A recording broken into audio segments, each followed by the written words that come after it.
Hollywood yang kita kenal sekarang sebenarnya penuh masalah. Ini seperti mesin besar yang seringkali menghancurkan kreativitas dan bakat hanya demi keuntungan segelintir orang. Sementara banyak yang dirugikan. Namun tujuan utama studio film bukan hanya menghasilkan uang atau menghibur masyarakat. Hollywood memang sengaja dibangun untuk menjadi alat propaganda yang sangat kuat dan efektif. Sejak awal berdirinya, propaganda dan pesan-pesan dari pemerintah sudah menjadi bagian penting dari Hollywood. Lalu Hollywood sedang mengalami keruntuhan dari berbagai sisi yang bisa kita lihat. Saya sudah pernah membuat video di mana saya membahas tentang kejatuhan Disney dan MCU. Tapi itu hanya sebagian kecil dari masalahnya. Film production is actually struggling. The hardest hit Hollywood, the epicenter of production and the movie industry.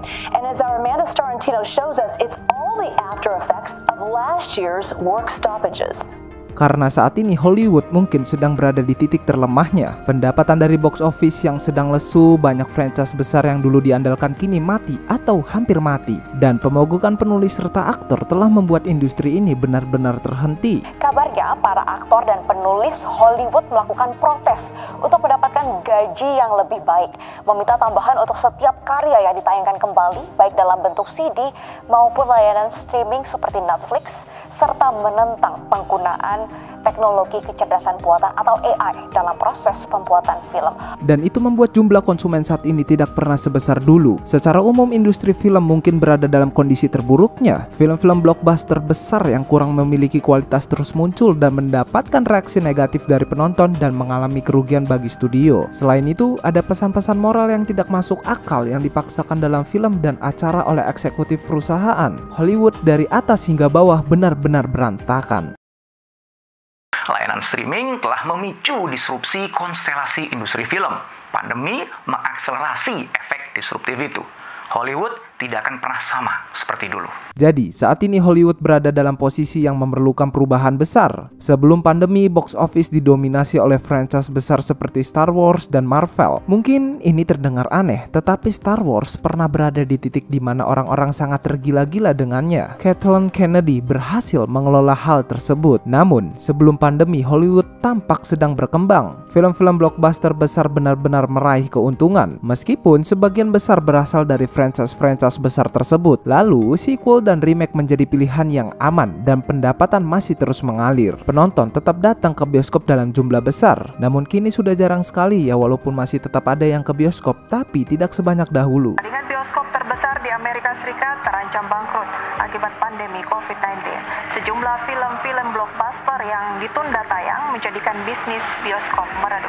Apa yang sebenarnya terjadi? Banyak hal yang berubah. Pandemi jelas telah mengubah cara orang mengonsumsi media. Meskipun platform streaming sudah ada sebelum pandemi, mereka kini menjadi sumber utama untuk menonton film terbaru saat kita semua terkurung di rumah. Namun, sekarang kita sudah tidak terkurung lagi. Lalu di mana semua orang? Saat ini, orang-orang tampaknya kurang tertarik untuk pergi ke bioskop. Ya, sudah menjadi pengetahuan umum bahwa banyak franchise besar yang mendominasi box office sebelum pandemi kini tidak lagi memiliki kualitas yang sama. Oleh sebab itulah, banyak orang lebih memilih menunggu film tayang di platform streaming karena mereka hampir bisa memperkirakan bahwa film-film terbaru akan mengecewakan. Jadi, alih-alih mengeluarkan setengah dari tabungan mereka untuk pergi ke bioskop, mereka memilih menunggu hingga film tersedia di platform streaming agar bisa merasa kecewa dalam kenyamanan rumah mereka sendiri. Dan kurangnya pengunjung di bioskop bukan karena orang-orang ragu untuk pergi setelah pandemi, melainkan karena franchise besar telah menghasilkan film-film yang sangat buruk. Oleh sebab itulah, sepinya bioskop mencerminkan kualitas film dan tentu saja harga tiket yang sangat mahal. And Hollywood is an industry in crisis. It's not just writers and actors. We're talking set designers, costume people, key grips, even salaried employees, marketing, accounting, stable jobs. Hollywood telah didominasi oleh franchise besar selama beberapa dekade. Sekarang, karena sebagian besar franchise mengalami penurunan kualitas yang cepat atau bahkan menghilang, seperti dalam kasus Star Wars, hal-hal yang dulunya bisa menarik orang ke bioskop kini tidak lagi efektif seperti sebelumnya. Film yang mengalami kerugian kini lebih umum daripada sebelumnya. Contohnya nih ya, The Marvels, film dari MCU yang menghabiskan $270 juta dan baru saja mencatat pembukaan terendah. Film blockbuster yang gagal bukan lagi menjadi topik besar seperti dulu karena kini sering terjadi. Ya, kamu juga bisa menyalahkan Hollywood karena menghasilkan film yang berkualitas rendah. Mereka sepertinya tidak tahu apa yang sebenarnya diinginkan penonton atau bahkan tidak peduli. Film terus diproduksi tanpa ada peminatnya. Dan Disney Haunted Mansion adalah contoh yang tepat. Ini adalah salah satu kegagalan terbesar tahun 2023 lalu. Dan gini, siapa yang meminta remake dari film yang kurang menarik yang dibintangi Eddie Murphy pada tahun 2003? Not that I think it will get to that. I've done it 1,000 times. Film yang diadaptasi dari wahana taman hiburan ini benar-benar tidak ada yang menginginkannya. Dengan anggaran sebesar 150 juta dolar ditambah biaya pemasaran, film ini hanya menghasilkan 59 juta dolar dan mengakibatkan kerugian lebih dari 100 juta dolar. Siapa yang dalam akal sehatnya berpikir bahwa itu adalah ide yang bagus? Ya, Disney, itulah dia, pemain terbesar di box office selama bertahun-tahun. Oke, sekarang saya akan memutar cuplikan pendek lama dari Christopher Lee yang menjelaskan masalah ini dan mengapa hal ini bisa terjadi.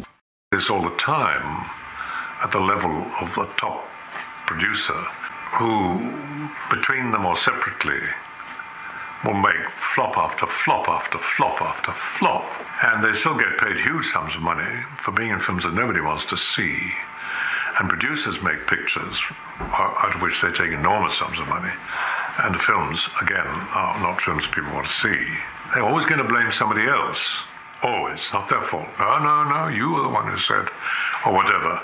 There's a word for that. It's called upward failure. Gimana? Apa yang dia bicarakan bertahun-tahun lalu masih terjadi hingga kini? Kegagalan yang terus meningkat ini menguasai Hollywood saat ini. Disney khususnya sedang menghadapi kekacauan di berbagai franchise termasuk Star Wars, Marvel, dan film animasinya. Ya, dahulu mereka adalah pihak yang mendominasi box office dan memberikan citra yang baik bagi Hollywood. Namun mereka belum pernah menduduki posisi teratas box office selama beberapa tahun. Ini adalah kali pertama sejak tahun 2000-an. Dari tahun 2012 hingga 2019, film-film Disney selalu menduduki puncak box office domestik dan internasional. Namun dalam 2 tahun terakhir mereka hampir tidak mendekati posisi itu. And Disney is one of the main culprits when it comes to agenda-driven movie making.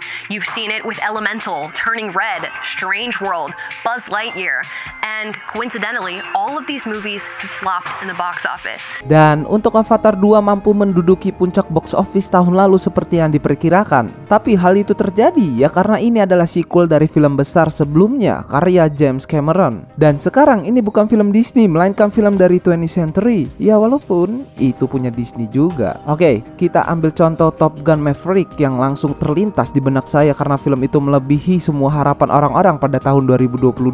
Film tersebut benar-benar bagus tanpa banyak keterlibatan orang-orang Hollywood yang bekerja saat ini. Lalu box office tahun 2023 dipimpin oleh Barbie, diikuti oleh film seperti Super Mario Brothers, tetapi yang lebih penting Oppenheimer juga hampir menyusul. Saya katakan lebih penting karena kenyataannya Oppenheimer berhasil menghasilkan hampir 1 miliar dolar meskipun bukan film dari franchise besar dan merupakan film biografi. Well, we learned a short time ago the nominations for this year's BAFTA Awards. The film Oppenheimer leads with 13 nominations, though we will have to wait a whole month to find out the winners of each award category at the ceremony in February. Yang membuktikan bahwa penonton masih ada, mereka hanya tidak mau datang untuk menonton film-film yang buruk lagi. Sebenarnya, penonton tidak benar-benar pergi kemana-mana, mereka hanya lebih sulit diajak menonton film dibandingkan sebelum pandemi. Dan sepertinya perubahan mentalitas penonton ini datang pada waktu yang buruk bagi Hollywood karena semua franchise besar mereka secara bersamaan mengalami penurunan kualitas. MCU tidak lagi seperti dulu dan Star Wars benar-benar terpuruk dan Warner Brothers terlalu takut untuk mengambil resiko. Dan mereka terus membuat film berbasis franchise yang sebelumnya sudah terbukti tidak berhasil. Lalu Sony bersikeras untuk membuat film Spider-Man di alam semesta yang bahkan tidak seharusnya Spider-Man muncul. Banyak studio lain juga memiliki masalah mereka sendiri. Hollywood sekarang benar-benar menjadi tempat yang penuh kerugian. Tentu saja kita tidak bisa membahas mengapa Hollywood berada dalam keadaan berantakan tanpa membahas politiknya. They're under the gun, so to speak, or that they really understand what's going on. I find it hard to believe that people like George Clooney or... Karena ini adalah bagian yang tak terhindarkan dari topik ini, dan itu sangat berdampak negatif pada film dan acara yang kita tonton. Tampaknya sebagian besar penonton sudah muak menonton film hanya untuk melihat propaganda-propaganda yang mereka buat. Ini terlihat dari banyak film yang memaksakan agenda tertentu yang kini mengalami penurunan pendapatan box office, mengubah karakter dari segi gender dan ras tanpa alasan yang jelas. Saya rasa sudah saatnya Hollywood menyadari bahwa ide ini tidak berhasil. Ini adalah cara yang nyata untuk membunuh film dan acara mereka sendiri. Alih-alih menciptakan karakter baru yang beragam dan menarik, mereka lebih suka mengubah ras atau gender karakter yang sudah ada. Ini terlalu menggurui, malas, dan sejujurnya sangat memalukan. Ini tidak berhasil sejak film Ghostbuster dan tidak akan berhasil hingga sekarang. Dan juga untuk mendapatkan keuntungan cepat, tidak terlalu penting apakah film dan acara ini bagus atau tidak. Harapannya adalah mereka bisa menarik minat hanya dengan pengenalan nama. Ini adalah cara untuk meraih keuntungan dengan cepat, tetapi masalahnya adalah strategi ini tidak lagi berhasil. Penonton sudah menyadari hal ini. Mereka tahu bahwa mantra Hollywood selain urusan politik adalah uang lebih penting dari segalanya. Oh iya, ada juga beberapa kontroversi terkenal terkait dengan artis VFX Marvel yang mengalami kelebihan beban kerja. And there have been nightmare stories for years about artists working 18, 19, 20 hours a day. Monday, Tuesday, Thursday, Wednesday, Friday, Saturday, Sunday. Keluhan para seniman tentang tidak cukupnya waktu untuk menyelesaikan pekerjaan mereka mencerminkan ada hal yang salah dengan Hollywood. Karena yang diutamakan adalah penyelesaian cepat, bukan menciptakan film yang bagus. Yang penting adalah konten yang memenuhi tenggat waktu untuk menghasilkan lebih banyak uang. Saya tahu pasti akan ada orang yang menonton video ini dan mengatakan bahwa tidak semuanya seperti itu. Studio kecil dan pembuat film independen masih melihat bidang ini sebagai bentuk seni, dan kamu benar. Namun studio besar yang menentukan kesehatan industri, bukan studio kecil. Studio dan pembuat film independen adalah kenyataan yang disayangkan, karena disitulah sebenarnya jantung dan jiwa industri ini. Contohnya nih ya, A24 melakukan hal-hal luar biasa saat ini, dan studio-studio seperti itu pantas mendapatkan semua perhatian dan pujian. Namun, inti dari masalahnya adalah film superhero dan franchise besar dari studio-studio besar menjadi fokus mayoritas orang. Ini adalah kenyataan yang disayangkan, tetapi untuk merangkum semuanya, Hollywood saat ini berada dalam keadaan yang sangat buruk. Sebuah kekacauan total akibat obsesi yang tidak sehat dengan politik. So, bagaimana pendapat kamu dengan kondisi Hollywood saat ini? Tuliskan di kolom komentar, oke?